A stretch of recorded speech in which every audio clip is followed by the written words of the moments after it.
workload went up from about, 70 to 80 hours a week to probably 120. Yeah. I go to sleep, I wake up, I work, go to sleep, wake up, work, do that 7 days a week. I'll have to do that for a while, no choice. But I think once Twitter is set on the right path, I think it is a much easier thing to manage than SpaceX or Tesla. I think people can choose to be not ordinary.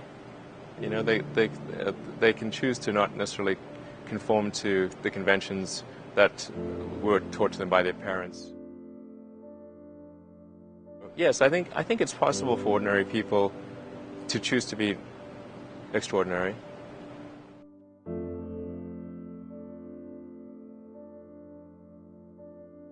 I think also just don't be afraid of new arenas. You can get a book, you can learn something, and experiment with your hands, and just make it happen. Find a way or make a way to get something done.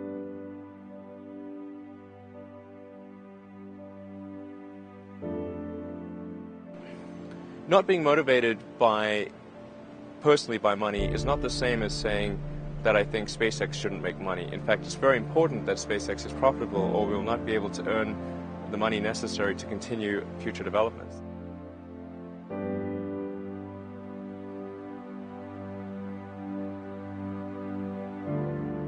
It's like the Nike slogan, just do it. That's, just showing up is half the battle. You got to try hard to do it, and don't be afraid of failure. You also need to be rooted in reality. So you shouldn't. It's easy to get high in your own supply.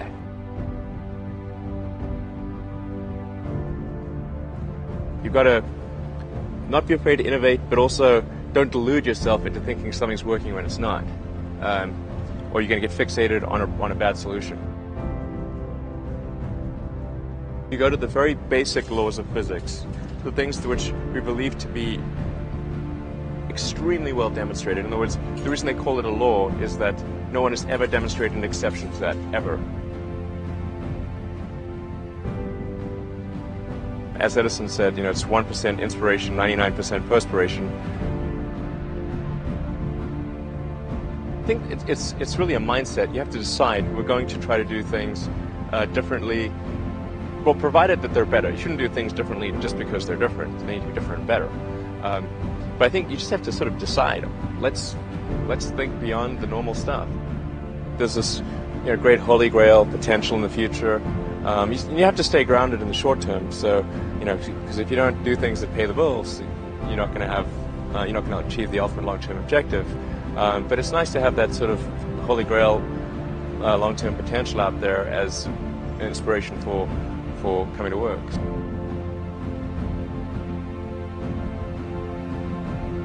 No, I'm a volunteer. I don't need the money.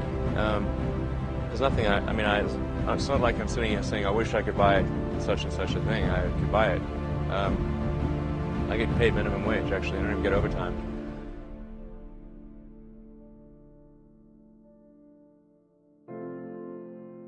But I think people can choose to be not ordinary. They can choose to not necessarily conform to the conventions that were taught to them by their parents.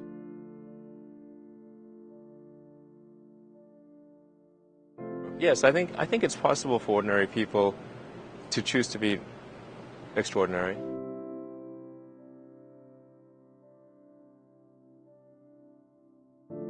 Well, it's like the Nike slogan, just do it.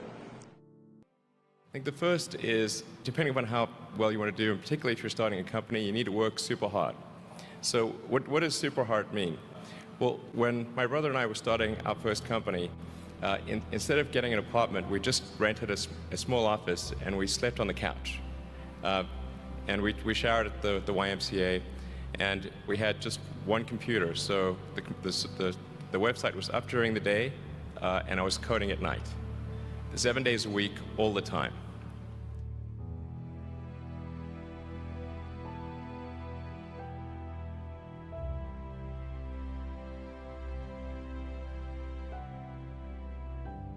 Work hard, like every waking hour. That's the thing I would say particularly if you're starting a company. And if you do simple math, say like, okay, if somebody else is working 50 hours and you're working 100, you'll get twice as much done in the course of a year as the other company.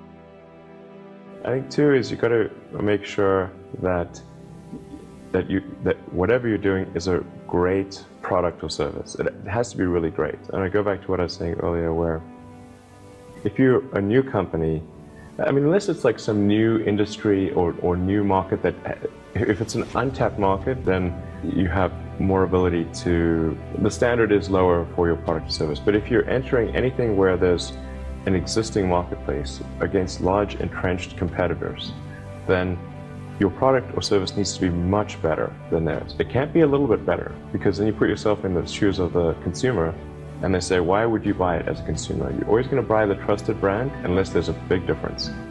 So a lot of times entrepreneur will come up with something which is only slightly better. And it can't just be slightly better. It's got to be a lot better.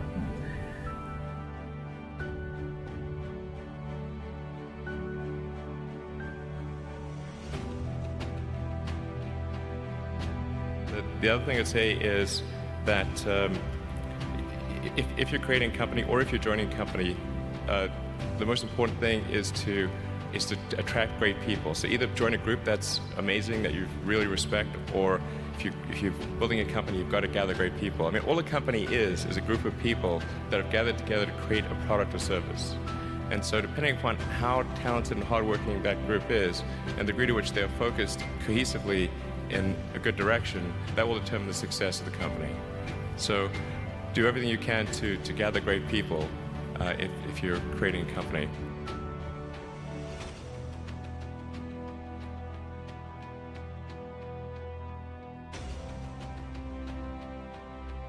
Then I'd say focus on signal over noise. A lot of companies get confused. They spend money on things that don't actually make the product better. So, for example, at Tesla, we've never spent any money on advertising. We put all of the money into R&D and manufacturing and design to try to make the car as good as possible. And I think that's the way to go. So for any given company, just keep thinking about, are these efforts that people are expending, are they resulting in a better product or service? And if they're not, stop those efforts.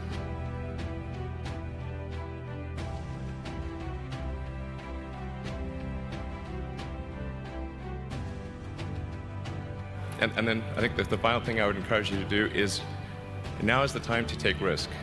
You don't have, you don't have kids, but as you get older, your obligations increase. And once you have a family, you start taking risk not just for yourself, but for your family as well. It gets much harder to do things that might not work out.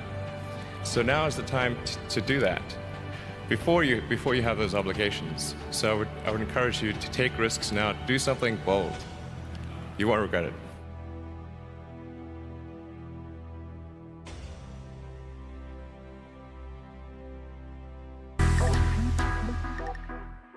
Working hard and not feeling productive at all? Why is that? Well, we are here to answer all your questions. Have you heard about the most productive and efficient CEO of all time? Well, it's the one and only Elon Musk, and recently he exposed his 5-minute rule, which is definitely going to blow your mind.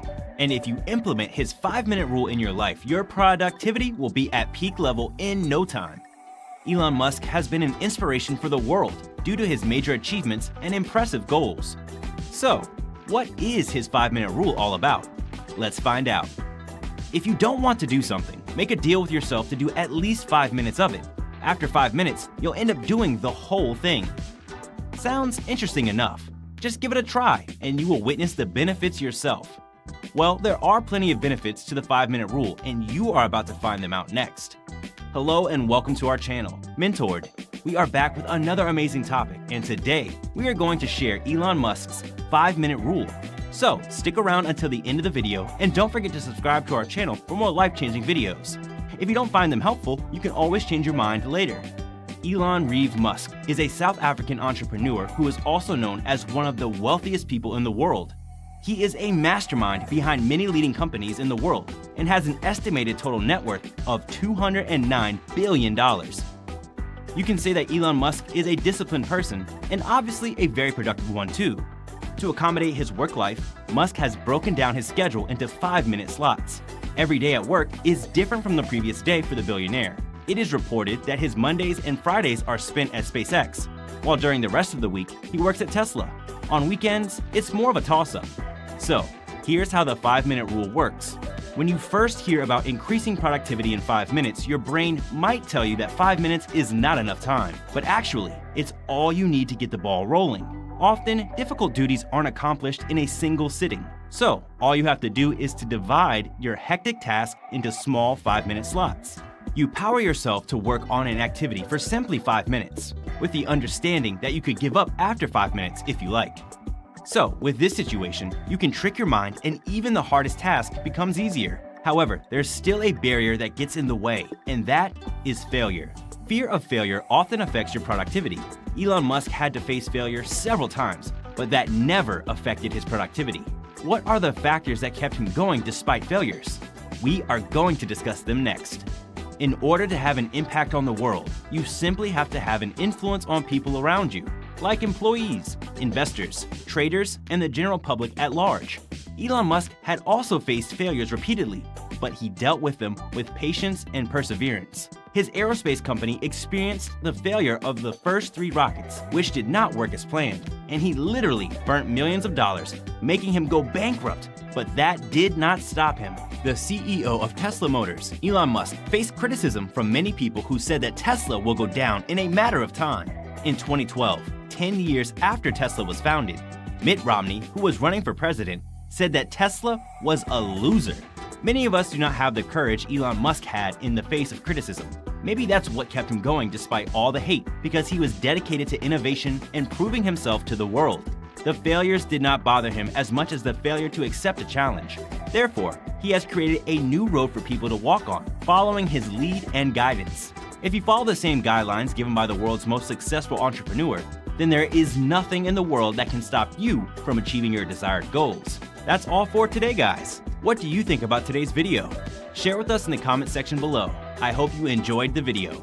We'll be back soon with more amazing content, so stay tuned and don't forget to like our video and subscribe to our channel to learn new ways to become a better version of yourself.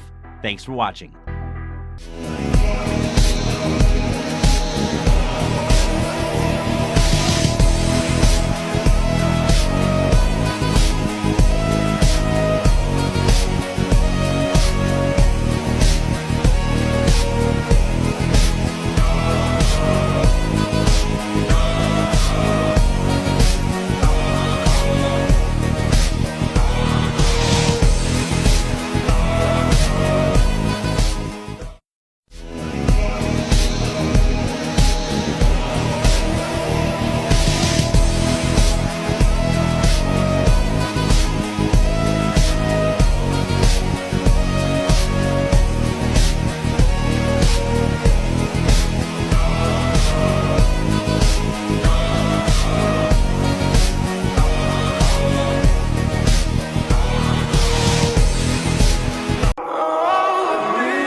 In the end, you don't always end up with the people you love. You end up with the ones who choose to stay. Love alone isn't always enough. Real connection is about more than just emotion.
nominal.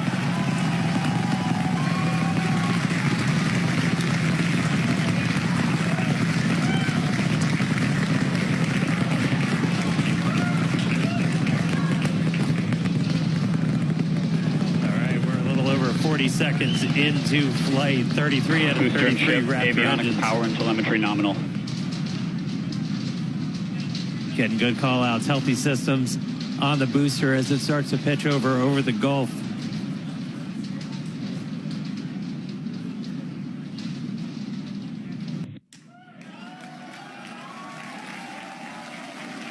Boost back burn startup. Stage separation.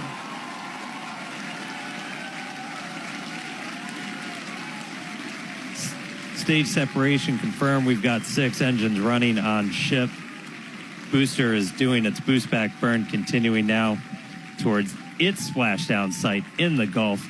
Ship We are Raptor seeing all chamber 6 pressures Raptors nominal. lit up on ship. All right, about 20 seconds to landing burn. Ship Raptor chamber pressures nominal.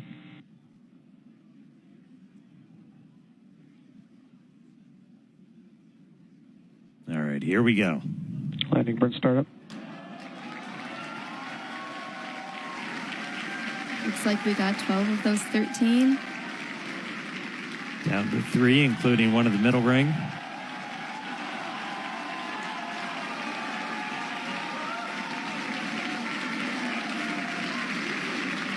Down to 2. Landing burn Nice shutdown. little hover. And landing burn shutdown. And into the Gulf, here we come.